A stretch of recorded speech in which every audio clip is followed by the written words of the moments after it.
We'll be back in the morning when the sun starts to rise. So mama, don't stress your mind. So mama, don't stress your mind.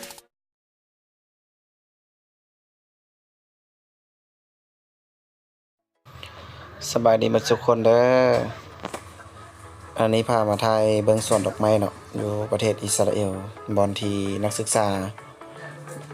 คือนักศึกษาลาวเนาะที่มาศึกษาอยู่ประเทศอิสราเอลเนาะเกี่ยวกับการเกษตรอันนี้ก็คือข้าพเจ้าได้เฮ็ดอยู่สวนดอกไม้เนาะตัวที่เห็นเมื่อกี้คือตัวที่ปลูกไม้ยางพานใหญ่เนาะจังพวกนี้กำลังรักษาอยู่เนาะยังบ่ทันออกดอกตัวนี้นี่เริ่มบานดอกเป็นดอกอ่อนแล้วนะตอนนี้นะเพราะว่าหลังจากที่พวกเขามาฮอดตอนแรกเนาะก็มาเฮ็ดอยู่ส่วนนี้เริ่มปลูกแล้วพวกเขาได้ไปซอยเวียกดอกอื่นอันนี้ก็คือกลับมาจากดอกอื่นมาเบิ่งก็บ่ได้เห็นโดนให้ตัวนี้บานดอกแล้วแต่ยังเก็บบ่ทันได้คือยังอ่อนอยู่เนาะที่นั่นก็คือที่ปลูกใหม่ยังหาก็ขึ้นคือทางเบื้องนี้ก็เริ่มออกดอกกันอ่อนๆอยู่แล้วเนาะตัวนั้นยังอีกโดนอยู่สิเก็บได้ตัวนี้มันจะเป็นมันที่มีอยู่ประมาณ3-4เนาะประเภทนี้แต่ก็สิมีอยู่3ประเภทนี่ล่ะดอกไม้นี่ตัวประเภทนี้นี่มีสิมี3สีก็คือสีเขียวดอกมันก็สิเป็นสีเขียวเนาะแล้วก็สีขาวก็สิมีสีม่วงอันนี้ก็คือกันเนาะต้นอ่อนนะบ่ทันได้ออกดอกเท่านั่นสิเป็นเขาเจ้าสิเป็นเฮือนโฮมเนาะอยู่ในเฮือนโฮมเพราะว่ามันก็สิช่วยกันแดดกันฝน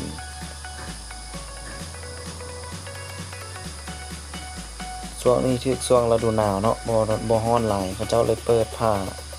ออกข้างอันนี้ก็คือกันกำลังบานดอก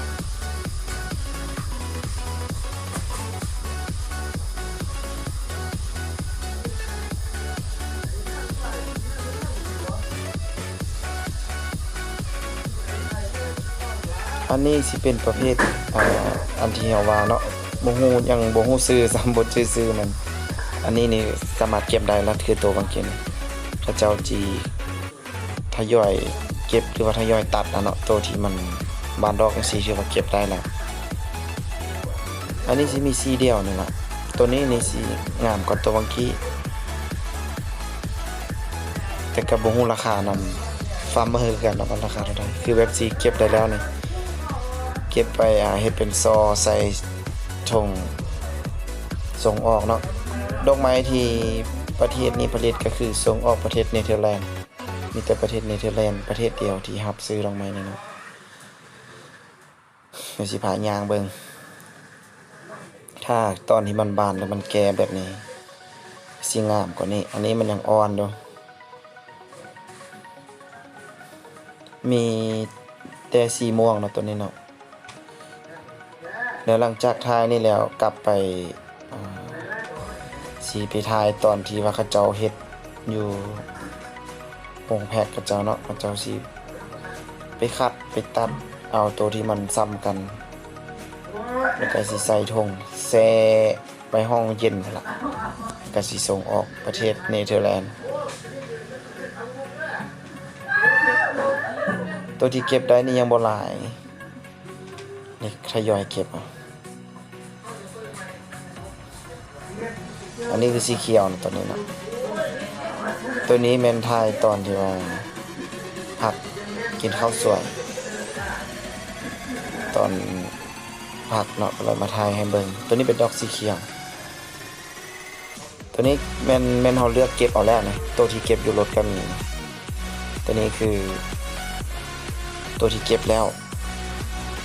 อันนี้ยังบ่พอเก็บดีเท่าเนาะยังบ่ทันบานดอกยังบ่แก่มันสิเป็นซอขึ้นมาแต่ว่าถ้าตัวมันที่เก็บได้มันสิแตกบานเป็นดอกออกตัวนี้คือยังจุ่มอยู่เนาะเป็นดอกจุ่มดอกอ่อนอยู่สีเขียวก็สิได้ ทยอยคอยเก็บเอาเนาะตัวนี้เนาะ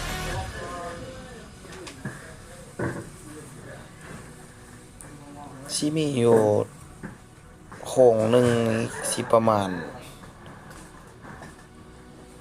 เกือบ2 เฮกตาร์พุ่นละเนาะโค้งหนึ่งเนาะกับไล่เป็นนานกับเบื้องหนึ่งกับสีฮอดประมาณเกือบ50 นานประมาณ50 นานต่อเบื้องหนึ่งสิเฮ็ดเป็น2 ฝากนานนี่ก็นานนี่ก็80 เซนเนาะนานนี่ความกว้างของนานความยาวก็30 เมตรก็ได้อันนี้มันตัวที่เก็บแล้วอยู่รถเนาะเก็บสิโคตัวนี้เฮาสิแช่น้ำไว้อันเมื่อกี้นี่มาละไว้มันเป็นคนงานไทยเนาะสิมี2 สีตัวที่เก็บเนี่ยสิมีสีม่วงกับสีเขียวตัวนี้คือเก็บแล้วสิเอาเกียมเข้าห้องแพ็คเรียบร้อยขั้นตอนต่อไปก็คือเอาเข้าห้องแพ็คเนาะขัดเอาดอกที่งามดอกที่ซื้อนี่แหละสีม่วงมันจะมีตัวนี้ยังบ่ทันได้เก็บจ้ะตัวที่เป็นเก็บแล้วก็มีตัวที่บ่ทันเป็นเก็บนี่ตัวที่พอเก็บนี่มันอยู่ทางหน้านี่สีไทยมันใกล้ๆเป็นตัวที่มันบานดอกแล้วมันจะเป็นจังซี่อันนี้คือเก็บได้แล้วนี่มันบานละ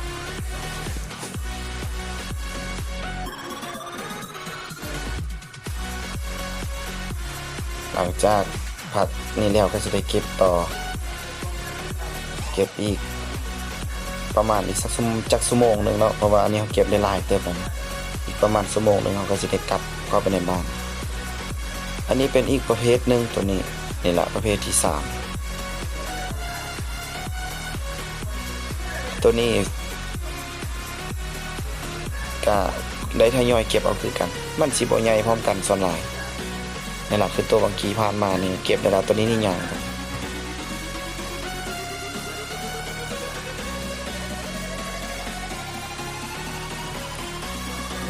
ถ้าตัวที่มันบานแล้วคือเดี๋ยวสิถ่ายให้เบิ่งไกลๆอีกเนาะตัวไกลๆแถวนี้ก็มีอันเก็บได้แต่ก็มีนะตัวนี้ก็คือเก็บได้แล้วนี่บานดอกแล้วตัวนี้มันสิบ่มีใบเนาะมันสิมีแต่ดอกเลยเดี๋ยวเราจะไปถ่ายเบื้องนั้นให้เบิ่งเห็นดอกบานใหญ่ๆอยู่แถวนั้นอยู่ใช่ป่ะนี่ละสีถ่ายใกล้ๆให้เบิ่งนี่คือจำพวกนี้คือเก็บได้แล้วตัดได้แล้วเนาะคือจำพวกนี้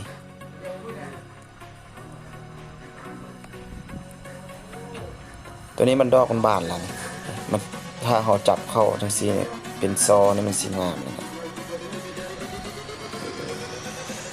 เป็นสีชมพูเนาะสีม่วง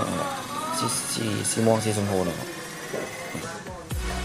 อันนี้สิไปทายตอนที่เขาไปเข้าห้องแพ็คอันนี้ก็คือเขาเอาเข้ามาห้องแพ็คเรียบร้อยอันนี้ก็เป็นนักศึกษาประเทศกัมพูชาเนาะมาเฮ็ดกันมี 3-4 คน4 คนเนาะตอนนี้คือกระเจ้าขัดเอาดอกที่มันบ่งามออกดอกที่สั้นออกสิแยกประเภทคือดอกยาวไปไว้ต่างหากแล้วก็มีคนงานคนไทยนำแต่ละคนเขาจะคือสิแบ่งหน้าที่กันนะอันนี้คือขั้นตอนสุดท้ายแล้วนี่ก็สิจัดเป็นซอใหญ่ๆจังซี่ตัดส้นมันออกให้เพียงกันอันนี้เตรียมพร้อมสิใส่ธงยางนี่ขั้นตอนสุดท้ายต้องละเอียดหน่อยนึงเนาะสิได้จัดให้มันเสมอกันถ้ามันมีตัวหักก็จะเอาออกตัวนี้ก็ตัวใส่ธงเรียบร้อยตัวนี้อันนี้ก็ท่าแต่เอาไปแช่น้ำไว้นี่คือจำพวกนี้มันเรียบร้อยเอาแช่น้ำถังนี่ก็จะสิใส่น้ำไปทางก้นมันแล้วก็สิเอาเข้าไว้ในห้องแอร์ใส่กล้องแล้วก็สิส่งออกเนาะนั่นเนาะ